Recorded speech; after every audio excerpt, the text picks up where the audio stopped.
मेरा नाम रविंद्र सिंह है और आप देख रहे हैं द स्टेट सेंटिनल। क्या सब कुछ जानते हुए भी जम्मू कश्मीर की सरकार जनता को लूट रही है?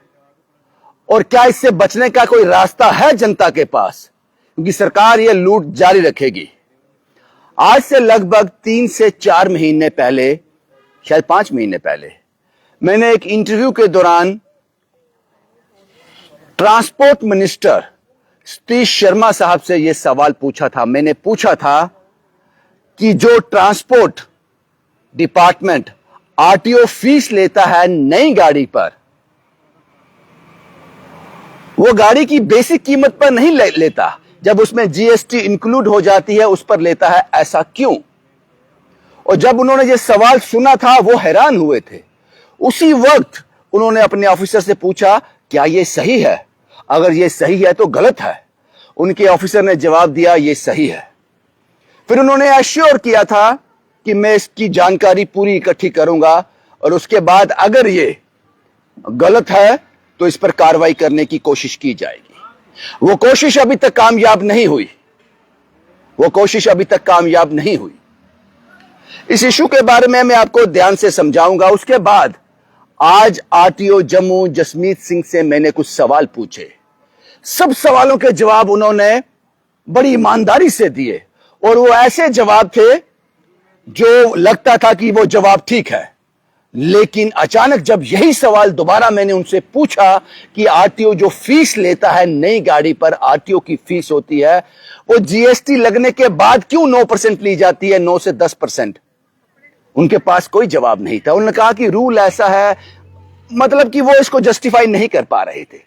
और मैंने फिर इसको क्रॉस क्वेश्चनिंग में पूछा, as a person, as a RTO छोड़ दो, आपकी मजबूरियां हो सकती हैं, आप इस पर जवाब नहीं देना चाहोगे क्योंकि आपको भी अंदर से लगता है ये लूट खसूट है, लेकिन एज ए पर्सन क्या चाहते हो, आप क्या कहना चाहते हो? उन्होंने कहा, मैं कुछ नहीं कहूंगा। उनकी मजबूरी मुझे दिख गई।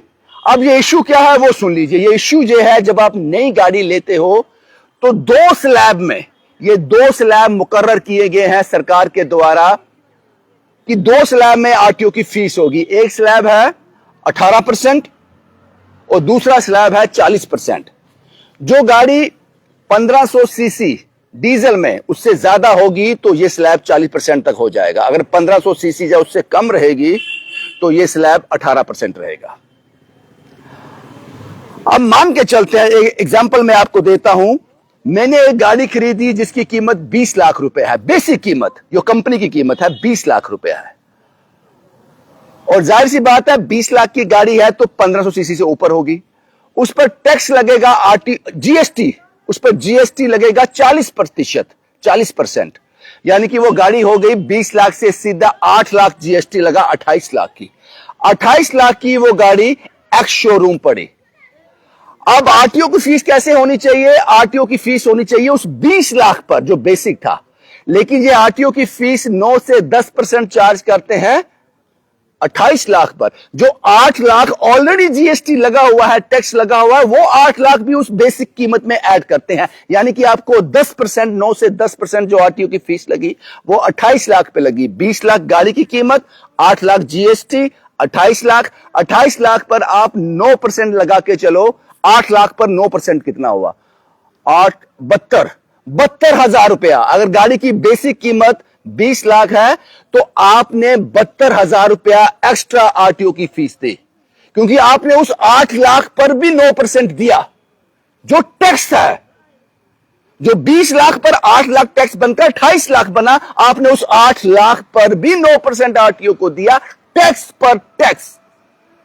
इसका कोई जवाब किसी के पास नहीं है। लेकिन भारत में कई राज्य ऐसे हैं यहां पर आज भी आरटीओ की फीस बेसिक गाड़ी की कीमत पर ली जाती है, उसका जीएसटी अलग निकाला जाता है। जो जीएसटी निकालने के बाद कीमत बनती है उस पर वो आरटीओ की फीस होती है। लेकिन मेरे जम्मू कश्मीर में,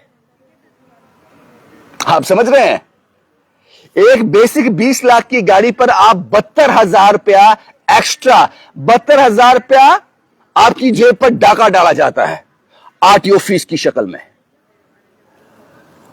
अब इस पर जब हमारी एक्सपर्ट से बात चल रही थी, जो सरकार को डिफेंड कर रहे थे, जो सरकार के पक्ष में थे, किसी तरह से साबित करना चाहते थे कि चलो यार ठीक है।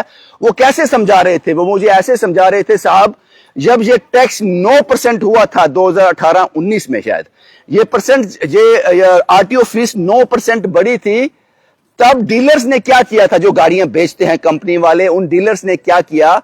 वो जो पहले रूल था, वो गाड़ी की बेसिक कीमत पर ही आरटीओ फीस ले रहे थे, क्योंकि आपको पता है कि अब आरटीओ फीस जो है कंपनी में ही एडजस्ट हो जाती है, वही आपको वहीं पे करना पड़ता है। वो बेसिक पर लेते रहे, इसी तरह 15 से 16 हजार गाड़ियां निकल गई बेसिक पर आरटीओ फीस देकर।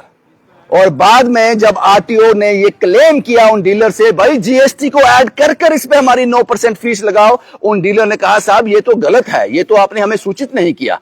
वो 16,000 गाड़ियां ब्लैकलिस्ट हो गई और आरटीओ ऑफिस दबाव डाल रहा था लगातार उन डीलर पर कि जो 16,000 गाड़ियां अपने बेसिक कीमत पर आपने हमारा आरटीओ की फीस लेकर चार्ज किया और उनको नंबर लग गया, वो जीएसटी इंक्लूड कर फिर 9% लगाओ। वो कहते वो कंज्यूमर तो पैसा नहीं देगा अभी। तो आरटीओ ने कहा कि ये पैसे सब डीलर भरेंगे, गलत था।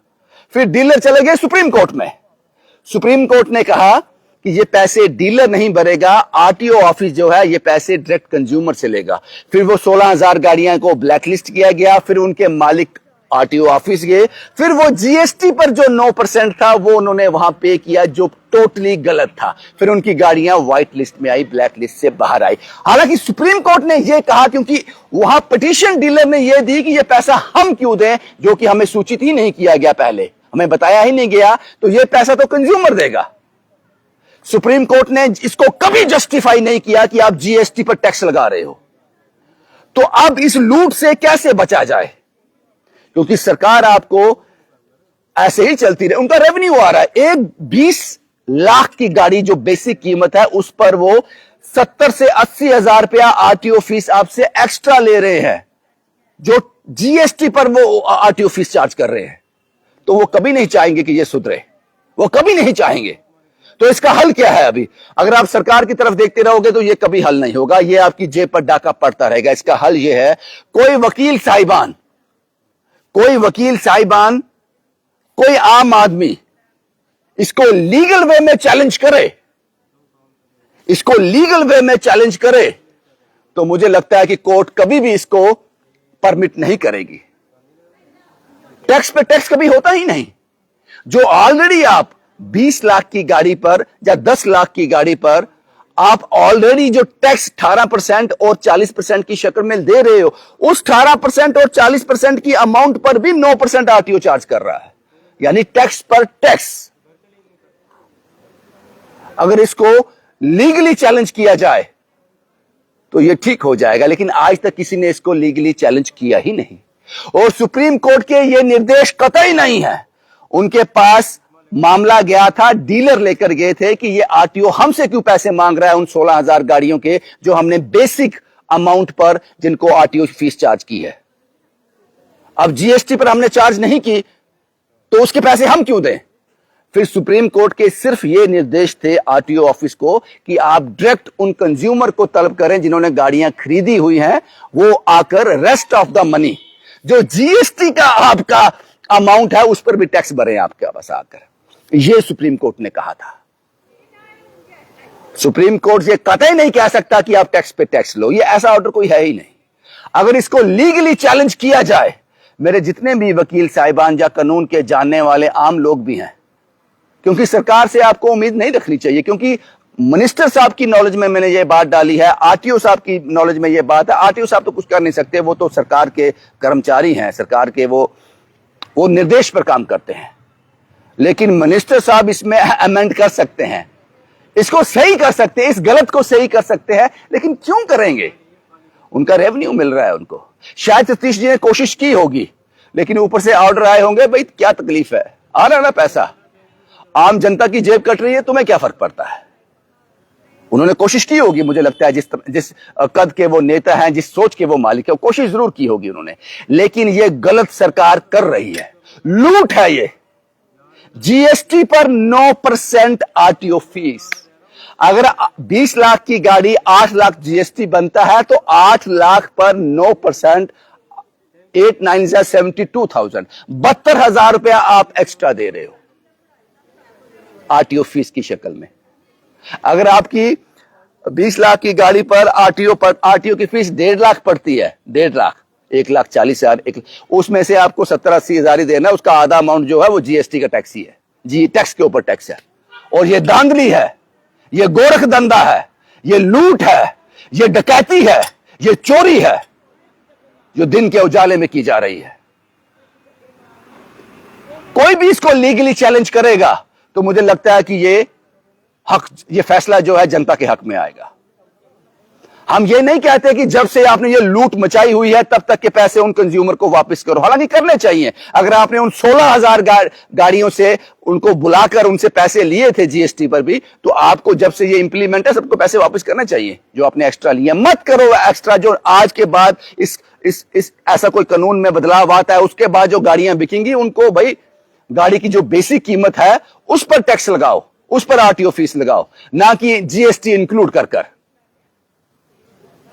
मुझे लगता है यह बात आपको समझ आ गई होगी। यह बात सभी जानते हैं, ऑफिसर भी जानते हैं, पॉलिटिशियन भी जानते हैं, सरकार भी जानती है, सब जानते हैं, लेकिन आंख मूंदे हुए हैं। पैसा आ रहा है ना, काला है या गोरा है क्या फर्क पड़ता है, पैसा तो पैसा है, आने दो। और जनता पिस रही है। अगर गवर्नमेंट पीपल फ्रेंडली हो तो यह कभी ना हो। कोई मुझे बता सकता है, इसको जस्टिफाई कर सकता है? कई राज्य भारत में ऐसे हैं, यहां ऐसा नहीं होता है। कोई इसको जस्टिफाई कर सकता है? अब बस ये गोरख धंधा चल रहा है। और ये मेरी शायद दूसरी या तीसरी रिपोर्ट है इस पर। मैंने कहा कि ये सवाल मैं सतीश शर्मा साहब से पूछ चुका हूं, उनके पास कोई जवाब नहीं था। उन्होंने कहा था कि अगर ये सही है तो मैं इसको सही करने की कोशिश करूंगा। वो सही आज तक नहीं हुआ। आज आरटीओ जसमीत सिंह बड़े ही ईमानदार कर्मचारी हैं। जब उनसे बात की, 3 से 4 इश्यू पर बात की, जब ये इश्यू मैंने उठाया उनके पास जवाब नहीं था। लाजवाब थे वो भी, क्योंकि अंदर से वो जानते थे कि सवाल तो सही पूछ रहा है, ये गलत तो हो रहा है। बाकी फैसला आप लोग कीजिए। जो मुझे ठीक लगा मैंने आपके सामने परोस दिया। अगर कोई भी कानून का जानकार, मेरे वकील भाई साहब, लॉयर, एडवोकेट साहब, जिनको लगता है ये गलत है, अगर इसको चैलेंज किया जाएगा ऑनरेबल कोर्ट में, लीगली इसको चैलेंज किया जाए, तो मुझे लगता है कि फैसला जनता के हक में आएगा। शुभम कुमार के साथ Ravindra Singh, the state sentinel के लिए।